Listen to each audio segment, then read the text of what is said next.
Good day, folks. With the recent change in having to clean my room for some room inspection stuff, I've actually managed to make a little bit more room, and so I can probably sit in a slightly more comfortable spot so I don't have to like deal with knee cramps all over in my videos, although that's probably still bound to happen knowing my luck. But I digress. Anyway, today we're going to be taking a look at yet another Dell.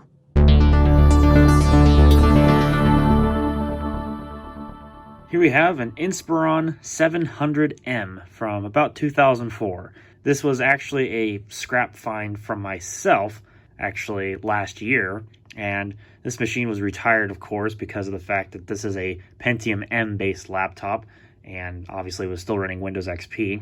So given that I actually have knowledge of tearing this thing apart and putting it back together from the days of when I was taking my CompTIA class, although I don't want to get into that, but that's beside the point. This was actually the first machine, or no, it was the second machine I took apart. The first machine I took apart was a Dell Optiplex 745 small form factor desktop. But here we have this machine right here. It's in fairly decent shape. I tried not to nick it up when I was disassembling it to try to keep it in as nice a shape as I could. So hopefully it's at least presentable enough for you all in the viewing audience. I'm just going to use the wide angle lens for some scale here. Hopefully it doesn't distort things too much. But this is my hand for scale. Like, I have fairly beefy hands, but like it would take basically 2 1/4 hand widths to cover the entire width of the laptop. That's just insane. It is a sub notebook. It's not a netbook by any means. A sub notebook used to be a thing back in the 2000s where it was a very small laptop with actually very good portability, good battery life, and you sacrifice some other stuff. Well, we'll get into that stuff in a minute, but I'll give you one thing. This does have an optical drive in it, so that's definitely something impressive for a machine like this. As far as the I/O goes, well, we have a Kensington security lock slot here by the cooling vent. We have a VGA port with the screws, 2 USB 2.0 ports. We have I believe that's a PCM CIA card slot right there, if I pull this blank out, which has the old familiar Dell blanking plate in it. Yep, that is most certainly PCM CIA, and I believe the blank just goes back in here like so. There we go. There's an SD card reader. Moving to the front, we have the 4-pin IEEE 1394 connector, also known as Firewire for those Apple people in the audience. There's also a headphone and microphone jack and the little lever for opening the lid. Moving to the right-hand side, we've got the CDRW DVD-ROM combo drive. We have the 56K modem. We have Ethernet. I believe in this laptop's case it is 10100, but I could see gigabit being a possibility as well. I'll have to check Device Manager. There's the charger hole, or I guess port rather, if you want to call it that way. And then there is the S-Video out connector. I believe this can also be used with a special breakout cable to give you composite video, if I remember these Dells correctly, but don't quote me on that. Then the back is quite literally the battery. So don't mind me if I leave the Windows product key uncensored. I believe at this point Microsoft is honestly probably not going to care too much about who gets license keys these days for Windows XP, but I'll try my best not to intentionally show it on the video, so please forgive me if you see it. I mean, it's not like it's going to really activate much anyway, so who cares. Here on the back we have the battery. As I mentioned, it runs the entire width of the laptop. This is a 3-cell battery. I believe it's like a 34 watt hour of some kind. I believe that's what the capacity is. It's a very small battery, but for the time period of about 2004, it wouldn't have been bad. And most certainly Dell, of course, made extended capacity batteries that would stick out of the back and give you a carry handle sort of situation. Sort of like how they did the opposite on like the D620, D630, where they gave you the carry handle out the front, or on their more modern ones, at least specifically the E64 and E65 20 and 30 series machines, and I believe even the 40 series, they had the carry handle style battery extension out the back of the laptop like this. But I'm getting carried away here. Off to the left, we have the hard drive. This one has its original hard drive in it. It's a 30 gig hard drive, and yes, it still has its original install of Windows XP Professional, which we will take a look at in this video. It's pretty not interesting, but it's Windows XP Pro with the Dell install in it nonetheless, so I figured what the heck, I will show it in this video since I was able to recover it to factory defaults. Right underneath here is where the RAM goes. This has 2 DDR RAM slots. Now what's interesting about this is that this machine uses a Dothan Pentium M, which there's a little bit of a giveaway there as to what machine or what CPU lies underneath this machine. But normally Dothan machines use DDR2 RAM, so this one's kind of an early Dothan Pentium M, which only uses DDR1. My other Dothan Pentium M machine, or I guess machines in plural, I used to have another one, but it's mainly now my Dell Latitude D610. That uses DDR2 memory, so I'm kind of intrigued by why this is using DDR1. Kind of interesting. It might have been a higher end option or something. Who really knows for sure. Underneath here is your mini PCI slot, I believe, and inside of here houses the wireless card for this machine. I believe it's 802.11g, and it supports WPA, and it actually connects to my wireless router. Although, in all fairness, my wireless router isn't exactly the newest thing on the block. It's sitting up there underneath the shelf, which you can't really see too well. But it's an old Netgear, like a 300 megabits per second router. So I'm not surprised this can still connect to the internet via WPA or some sort, because I believe that's still broadcasting on my network. And then right here is the optical drive, which I don't know if I get this out with one hand. I will certainly give it a try. There we go. It's a Sony combo drive. This was manufactured in July 2004. So that's a pretty good guesstimate as to when this machine was manufactured. Of course, you could always run the service tag, but I'm lazy like that. I suppose we could also take the hard drive out too, and you can take a look at that. With the help of 3 screws, we can obviously take the cover off and take a look at the hard drive. This is a Hitachi Travel Star. This is a, like I mentioned, 30 gig hard drive, manufactured August 2004. This is actually a 4200 RPM drive, but again, the original hard drive for this machine with the original Windows XP Professional Service Pack 1 installation. So, interestingly, this actually shipped before Service Pack 2 was widely mainstream. So, this is a very late Windows XP Service Pack 1 computer, because I believe by August 2004, I think they already had Service Pack 2 released. So, very late in the life of Windows XP Service Pack 1. So, it's definitely what this machine is running on. And what the heck, we'll actually take the RAM cover off. This machine has a factory configuration of 512 megabytes of DDR RAM via 2 256 meg sticks. And we'll go ahead and take that cover off right now. These screws are very short threaded, so they don't really take all that much to unscrew. Here you can see Dell used Nanya RAM back in the day, and I think nowadays they switched to somebody else. But we can go ahead and push these 2 tabs back, if I can actually do that with one hand. That might be an amazing feat of engineering. Maybe my fingers. I'll get there someday. Just gotta exercise and push them back and forth. There's also a pretty tight fit in here as well, so that's definitely something to keep in mind. Oh, I dropped it. Of course I did. Don't ever do this, but I'm gonna do it anyway because I got stuck in here. So there we go. The other slot is behind the keyboard in this laptop, so you'll only have 1 slot accessible to you. But there's that stick. I believe this machine supports up to 2 gigs of RAM if you had the sticks to do so. I believe that is the maximum supported by this machine, is 2 gigs. Which even for a machine like this, it's not bad. So that will certainly allow you to run operating systems far newer than XP, and allows XP to run pretty well, honestly. Dothan Pentium M's usually have decent performance on Windows XP, and they can even run Windows Vista and 7 as long as you have the newest drivers installed. So with that having been said, oh, excuse me, about burped there on camera. That would have been delicious, wouldn't it? Not really. But anyways, we're going to go ahead and get this thing connected to power, and we'll get it fired up. All right, so we got it up on the desk, and now we can go ahead and power it on.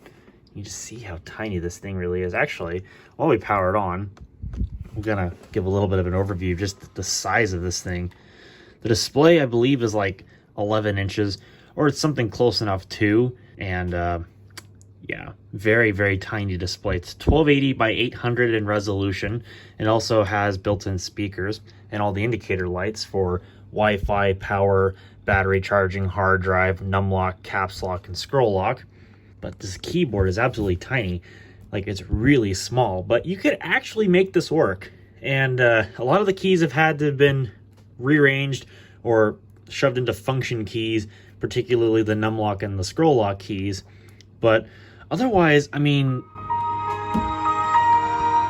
it's not the worst keyboard layout I've ever seen. Probably not one of my favorites, but at least Dell made it work in a way that kind of makes sense. And the touchpad is absolutely adorable. Look at how tiny this trackpad is. It's so small. But I tell you what, it's a decent trackpad. It actually tracks pretty well. I'm gonna actually go ahead and hit my computer properties here. And of course, there's the stickers for Intel Centrino mobile technology and designed for Microsoft Windows XP. I believe if you had a different wireless card option, this would just have the Pentium M sticker, but obviously we knew that because it says Centrino because it has an Intel wireless card in it.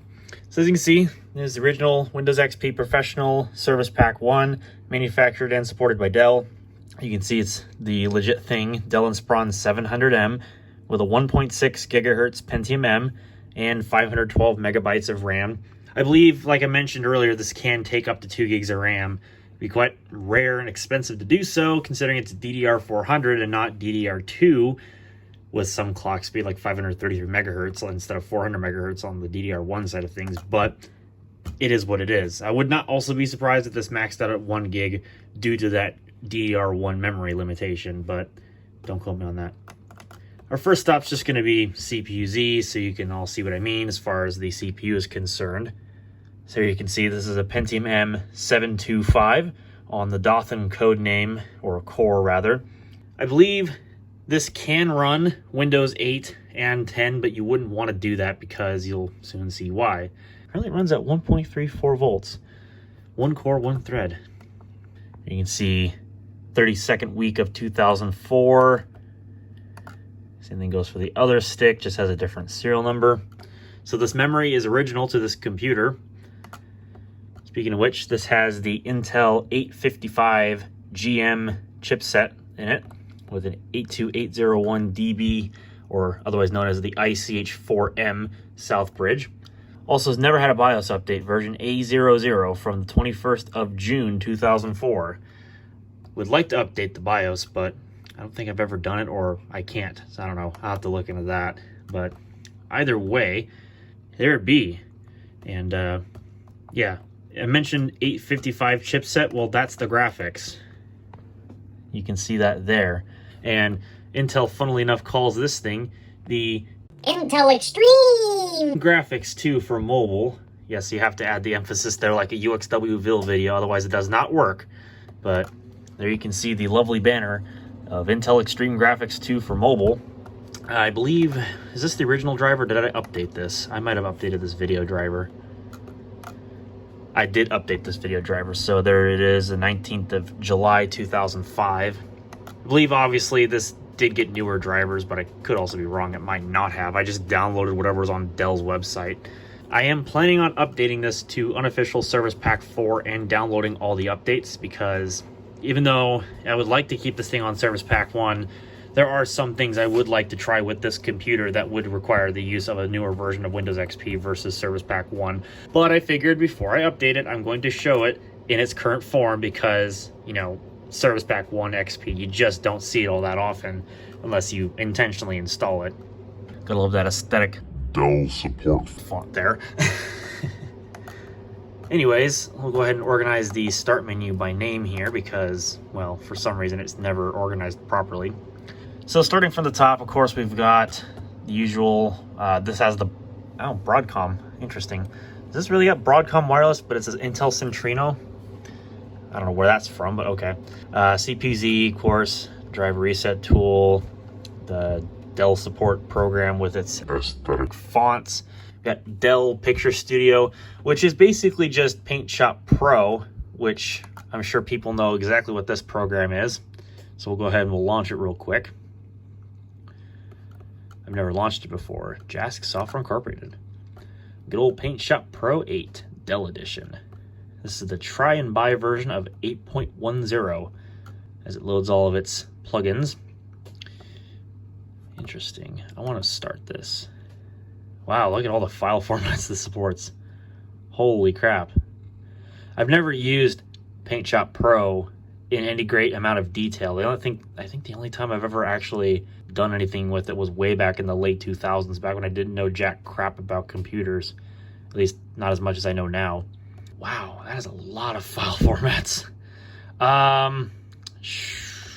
Sure, why not? I'll select all, because I can always go back and reselect file associations later if said thing needs to be arose or whatever. But yeah, that's pretty cool. It's probably a 2004 copyright. 2003 copyright. 60-day evaluation of PaintShop Pro. If you'd like to continue, you must purchase the licensed version. We're on day 1 of our 60-day evaluation period. Really? I'll probably, oh god, it's an electronic registration. I'm going to skip that. I'll probably, once I get Service Pack 4 installed, I'm going to replace that with Paint.net, because I much rather use that software. I know how to use it more than I do PaintShop Pro, just because of my familiarity with it. No harm, no foul to those people who actually use PaintShop Pro. That's just my preference. We'll get back to Chrome in a second, because that doesn't really have much to show, but it's pretty funny. There's that Intel ProSet software for the wireless. And then this had Java when it was new. Modem helper, because obviously this has a Win modem. There's the Dell Music Match Jukebox. There's net waiting for the modem. There's this Record Now software. It's kind of like I think it's like a Nero clone of some kind, if we open that up real quick. So it's just very basic. So it lets you do a data disk, a music CD, and some finalization stuff. Exact copy, stuff like that. It's a very basic program, but gets the job done, I suppose. Otherwise, you got like your Dell network guide. There's also Power DVD, which is nice to see. So if you're on the go, you could watch your DVD movies. Kind of has a, I was going to say Windows Media Center-esque interface. And Windows Media Center at this time was in its infancy, but I wouldn't go out of my way to say that this is based on it. It's just its own custom interface of sorts. And of course, you have the Windows Solution Center, the Dell Solution Center. Goodness gracious me. And basically, this is like the central hub that allows you to get access to information about the computer, support, internet access, and some other little goodies. Let's take a look at my Dell. Watch it just open System Info, the MS Info 32. No, it actually opens up a fairly detailed thing here. Oh, that's really surprising. So there's a service tag if you ever wanted to look that up on Dell's website. Okay, so that Broadcom device was actually the Ethernet controller, and I was correct. It's only 10100 Ethernet. It's not gigabit. But you can see the wireless, Pro Wireless LAN 2100. I believe that's just wireless G, which would make sense for the time. V92 standard modem. I installed Windows XP from the factory partition back on the 25th of July 2019. So I've had this machine for quite a while, if you haven't noticed. Of course, BIOS A00. Of course, this was probably its born-on date or very close to, at least the motherboard, because again, the hard drive was manufactured in August. There it shows the RAM usage. Right now we're using about half. It shows the MAC addresses of the network cards, the storage controller, which you can see there, roughly 30 gig hard drive, and graphics, audio, has Sigma-Tel audio, card bus controller, USB controller, 1394 controller. That's basically the lot. So that saves me from having to go into Device Manager inside of Windows. So that's about like that. And is there anything else in the start menu? I don't think there was. This didn't come with anything like Microsoft Works. That was too early before that was ever a thing. It does have Microsoft Interactive Training. Don't know if that requires a CD or not, does it? Huh, interesting. Well, I'm not going to open that up because I don't need to deal with that. But anyways, the reason why I have Google Chrome on this, theoretically it's not possible to do this, but I'll just open it real quick. You need to have Windows XP with Service Pack 2 in order to actually install any form of Google Chrome, even the early ones. But for some reason on XP Service Pack 1, if you have a copy of Chrome 1.0.154.59, you can actually install it, which is pretty wild. Now, it doesn't work, as there's something really, really finicky with it. So let's just say I want to go to Bing.com, for example. See if it does it on camera here. Because last time I tried to load any kind of website, it just immediately crashed. It's pretty insane if it loads a website now right in front of the camera, just make a fool of myself. There's no way. Yeah, as expected. It just kind of like sits here, does absolutely nothing. So I wonder if that will actually fix itself when I update to at least Service Pack 2 or 3, but I'm going to go straight to 4. So imagine that'll fix itself. And maybe, just maybe, we might do a little video where we try to browse the web on Google Chrome version 1.0. Wouldn't that be a video? So if you all want to see that, if I can get it to work, let me know down below. So that might be something we'll check out in a future installment of my videos. But for this one, I think that's it. That's about all that I can think of to demonstrate. But I guess we'll summarize it with good old Dell Jukebox by Music Match. Because, whoa, a jukebox software program. And it does take a hot minute to load.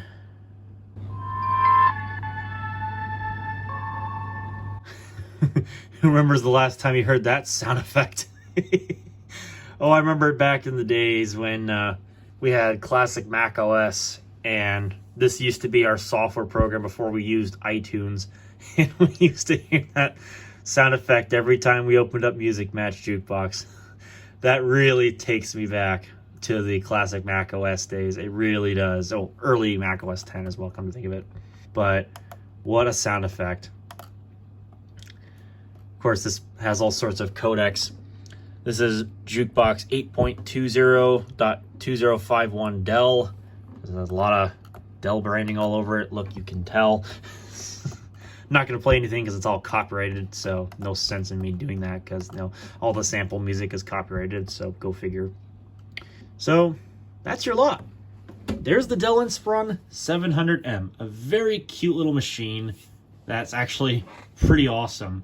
And I have to give it to, well, me finding this, knowing how to actually make it work. And it does actually have a functioning battery. I forgot to actually mention this before I go because I'm about to ramble on some more. Yes, the battery is technically taking a charge, as you can see down there, but for some reason, the calibration seems to be way off. I don't know what the deal is, but I think it only charges up on the meter side of things to 4 or 5%, but in reality, the battery's fully charged. It's just for some reason the display is all messed up, so it only lasts a certain number of minutes on the battery anyway. So it probably wouldn't hurt to buy a replacement battery, although I don't really think I'm going to with a machine this old, because again, this is a 2004 laptop, so it's really not worth putting that kind of money into. But yes, it does run off the battery. Windows doesn't like it when you do that, but it will run on the battery, so that's certainly something. I don't know what it would take to recalibrate it though, but that's another story for another day. So again, with that having been said, that's going to wrap up this video. Sorry about the crappy camera work. I'm just kind of showing off what is otherwise a boring Windows XP professional installation. So I don't know, maybe we'll do some projects with this machine in the future. If I swap out the hard drive with another one, maybe we can do some Linux videos. That could be fun, but until then, thank you all for watching. I'll see you all in the next video.